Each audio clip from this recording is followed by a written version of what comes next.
The Persian Gulf War. Summary. The Persian Gulf War was a war that began in August-June 1990 and ended in February 28, 1991. The war was caused by Iraq dictator Saddam Hussein attempts to annex Kuwait by claiming it to be part of Iraq. US and a coalition of 34 nations joined forces to stop Iraq after it ignores warnings to retreat from Kuwait territory. The war was swiftly won by the coalition, but its impact would echo for years.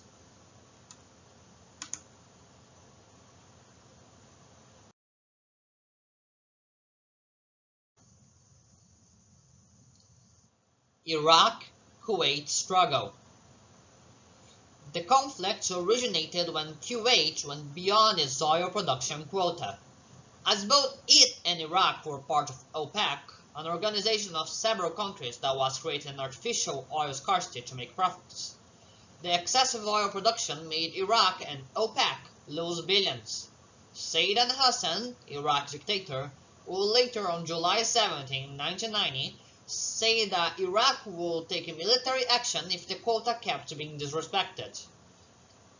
Kuwait announced that it would respect the quota, but Saddam would accuse Kuwait of tapping Iraq's oil reserves, and soon after would invade Kuwait.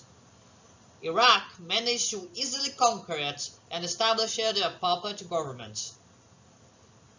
The invasion of Kuwait was also likely motivated by the massive $14 billion debt Iraq owed Kuwait because of the Iran-Iraq War.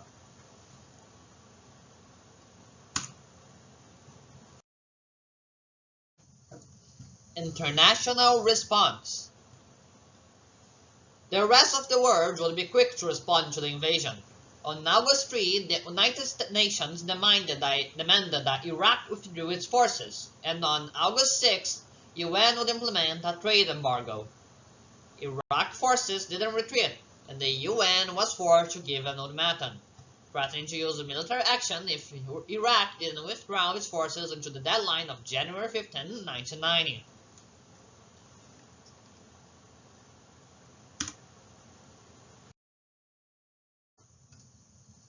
United States of America and George Herbert Walker Bush. George Herbert Walker Bush, the 41st President of the United States, was one of the loudest voices against Iraq's invasion and will take an active role in liberating Kuwait. The President later obtained permission from Congress to intervene in the conflict after the deadline passed. One of the main factors that incentivized the US to join the war was its alliance with Saudi Arabia, which was where many Kuwait officials had fled to, and another likely target of Iraq.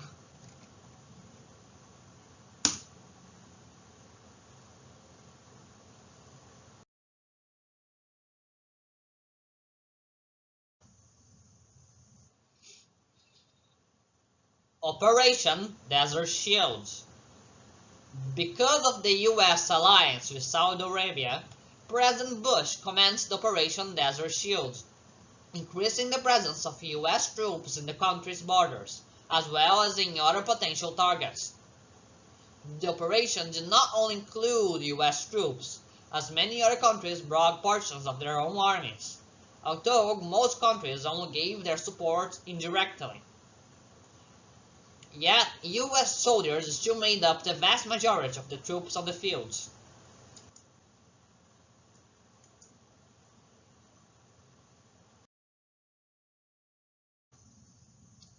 Coalition. Operation Desert Shield will only be possible because of the formation of the coalition. Many countries were displeased with Iraq's actions. Because of this, the largest alliance since World War II, a 42-country US-led coalition, was formed.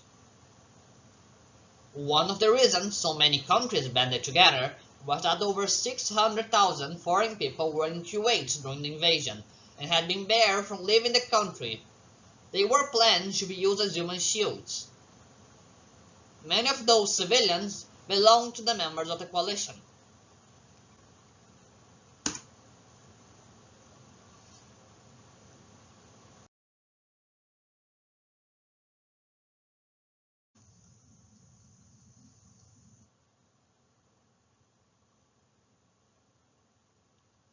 Operation Desert Storm. The operation began in August 2, 1990 and will end in February 24, 1991. The military operation was mostly focused on aerial bombardments, managing to quickly bypass Iraq's defenses through superior mobility and an advanced target system. The operation had a goal of destroying key targets, establishing air superiority, and degrading Iraq's ground forces, all of which were achieved. Desert Storm was not limited to the air. Operation Desert Saber was the coalition's ground offense. It began on February 24, 1991, and lasted only 100 hours as the bombardments managed to cause large amounts of the Iraq army to surrender.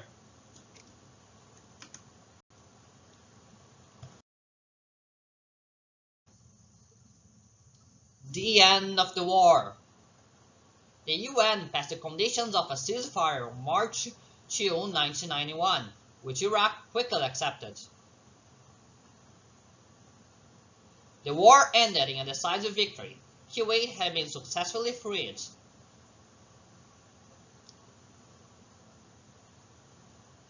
If the US wished, it could have taken Iraq to itself, but it did not and should not risk straining the relationship with the Iraq world. Although victory was quick and decisive, it was costly, taking over $61 billion from the United States.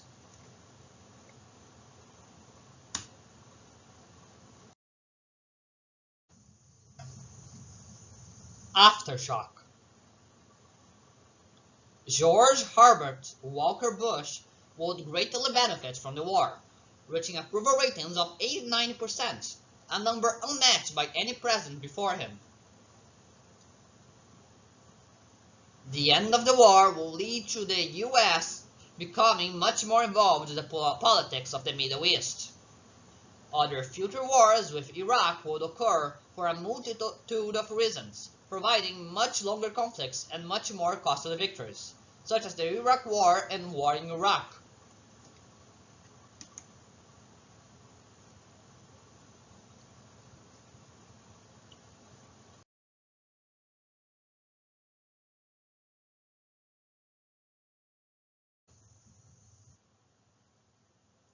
Conclusion.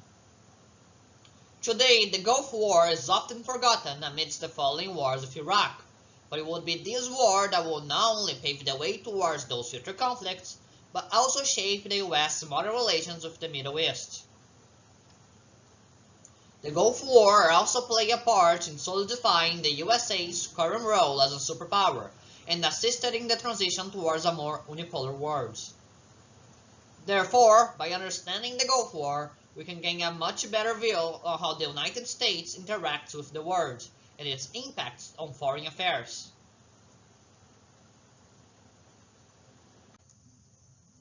References: